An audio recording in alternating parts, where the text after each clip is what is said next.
मैं जीत को प्रजा की जीत बताता हूँ, मतदारों की जीत बताता हूँ। लीड 40,000 के आसपास मिली है और पार्टी ने मुझे 40 साल के बाद टिकट दिया मेरी जो, और प्रजा ने भी मेरे को 40,000 से जिता दिया। मैं बधाई देता जी सारे लुधियाने शहर नूं, सारे लुधियानवीज को, सबको मैं बधाई देता हूं और शुक्रगुजार हूं सारी पार्टी का, सारे वॉलंटियर्स का, काउंसलर्स का, एमएलएस का, मंत्रीगण का और हमारे मानयोग मुख्यमंत्री जी का और हमारे मानयोग नेशनल कन्वीनर केजरीवाल जी का। आप जीत का श्रेय किसको देंगे सर? सभी को तो धन्यवाद कर दिया, सभी को श्रेय है, जनता का भी धन्यवाद किया। सबसे पहले जनता का धन्यवाद, जनता को तो श्रेय दिया ही है। गुजरात में भी जीत हुई है बहुत बड़ी। मैं बधाई देता हूँ पूरी पार्टी को कि गुजरात की जीत पे भी। काम जीत कर पहला करना चाहेंगे आपके क्षेत्र में? देखिए, मैं पापा का जो आसनपूर्ण काम रहा है पहले उसको ही हाथ लगाऊंगी, उसके बाद जो स्थानीय समस्या है उसको धीरे धीरे काम स्टार्ट करना चाहती हूँ। आज एक दुखद घटना घटी, एक लड़की विजय मिছিল के दौरान जो उल्लास उत्सव हुआ उसमें मर गया, तो उसके मैं सुबह आज बहुत 5:30 बजे निकली और हम लोग 7 बजे से काउंटिंग हॉल के अंदर थे। मेरे पास फोन नहीं था, तो मैं फर्स्ट टाइम जब आप लोग से इंटरेक्शन की तभी मुझे इसके बारे में सुनने को मिला। मैं बहुत शर्मिंदा फील कर रही हूँ। बहुत मर्मांतिक एक घटना है जो घटना नहीं चाहिए था किसी भी हाल में। तो मैं इतना एश्योरेंस देता हूँ कि प्रशासनिक अपना काम करे और जो भी इसके लिए रिस्पॉन्सिबल है कड़ी से कड़ी एक्शन उसके खिलाफ लिया जाएगा। विसावदर विधानसभा का यह चुनाव खुद जनता लड़ रही थी। आम जनता, गांव-गांव से किसान, खेत मजदूर, पिछड़े वर्ग के लोग, ये सारे मिलके इस चुनाव को लड़ रहे थे। मैं सिर्फ एक माध्यम था। जब खुद जनता ही चुनाव लड़ रही होगी तो परिणाम ऐतिहासिक आना तय है। बीजेपी ने इस सीट पे अपनी सारी ताकत लगा दी। पूरा मंत्रिमंडल, पूरी सरकार, पूरी पार्टी, गुंडे, पैसे, पुलिस, साम दाम, सब कुछ यहाँ पे लगा दिया। उसके बाद भी बीजेपी इस सीट को इसलिए नहीं जीत पाई क्योंकि ये चुनाव मैं नहीं, जनता खुद लड़ रही थी। ये जीत जो है वो जनता की जीत है, जनता के दृढ़ मनोबल की जीत है, जनता के सपनों की जीत है।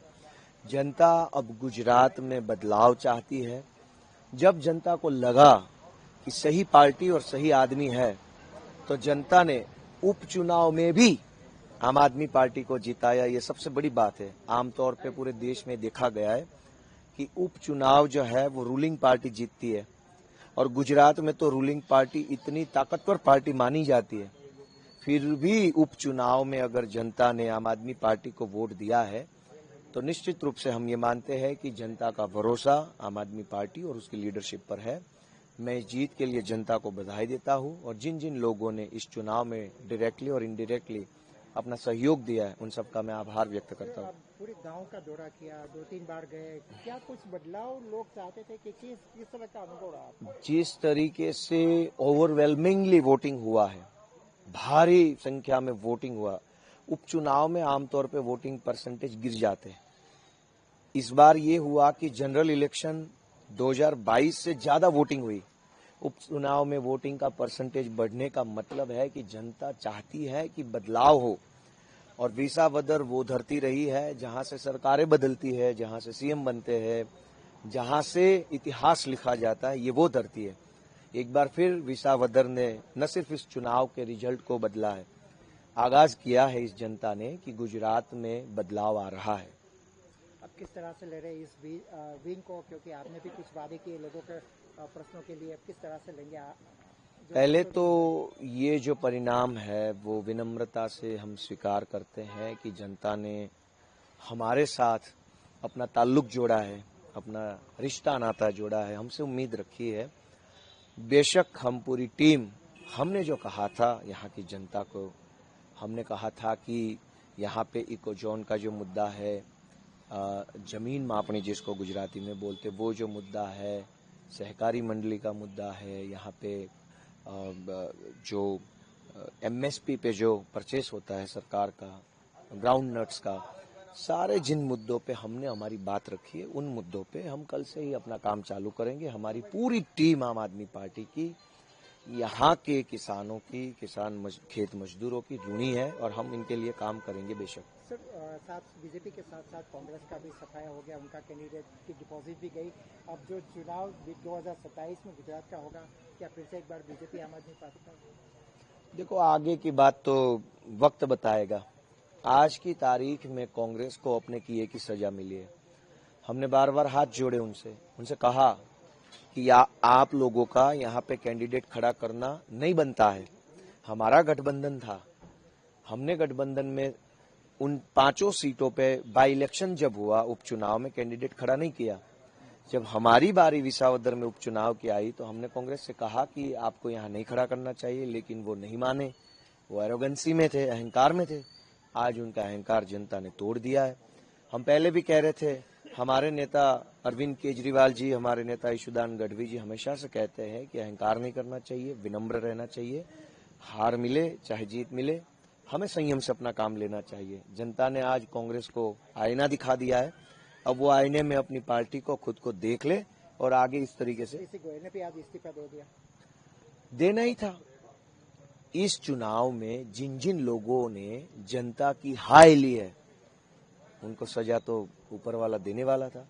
मैंने पहले बताया कि ये चुनाव जो है वो जनता खुद लड़ रही थी। जनता के खिलाफ जो खड़ा हुआ उसको ईश्वर ने सजा दी है, और जो जनता के साथ खड़ा था उसको जनता और ईश्वर ने मिलकर आशीर्वाद दिया है। सर आखिरी सवाल, पूरा मंत्रिमंडल, मुख्यमंत्री, CR पाटिल सबसे, फिर भी क्या आपको यकीन था कि जीत तो होगी?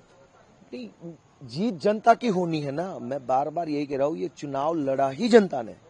मैं सिर्फ एक माध्यम हूँ, निमित्त हूँ कि मैं यहाँ कैंडिडेट बन के आया हूँ। अगर मैं ये चुनाव लड़ रहा होता तो इतना बड़ा तामझाम, पूरी सरकार, पूरी पार्टी, गुंडे, पुलिस प्रशासन सबके सामने मैं कैसे लड़ता, मैं कैसे जीतता? तो ये चुनाव जनता ने खुद लड़ा है। हर बूथ पे जनता खुद खड़ी हो गई। किसान खड़े हो गए, मजदूर खड़े हो गए, व्यापारी खड़े हो गए, कर्मचारी, युवा सब खड़े हो गए बूथ पे पहरेदार बन के। उन्होंने वोटिंग करी, उन्होंने वोटिंग करवाई, उन्होंने इस चुनाव को लड़ा और वो खुद आज जीत गए। सबसे पहला काम क्या करने वाले हैं? सारे काम सबसे पहले काम है, लेकिन फिर भी अगर आप कहोगे तो टॉप प्रायोरिटी में मैं यहाँ पे ऑफिस खोलूंगा। ऑफिस जितना हो सके जल्दी एक ऑफिस खुलेगा, 2-3 तहसील में। ऑफिस में पूरा इंफ्रास्ट्रक्चर रहेगा, सहायता के लिए लोग रहेंगे, जनसंपर्क जल्दी से जल्दी चालू होगा। और जैसे जैसे लोग आते जाएंगे उनकी बातों से बात सुनते सुनते उनकी जो समस्याएं होगी उस पर काम करते रहेंगे। और जब विधानसभा चालू होगी तब पॉलिसी लेवल मैटर पे वहां बोलेंगे। प्रोसीजरल जो काम है, लीगल प्रोसीडिंग जो रहते हैं हमेशा सरकारी दफ्तरों में, उसका काम यहाँ बैठ के कर देंगे। और बाकी अब मैं फिर से गांव-गांव जाऊंगा, जनता से मिलूंगा और उनको साथ रख के वो जो काम कहेंगे वो पहले करूंगा। Thank you so much. Thank you.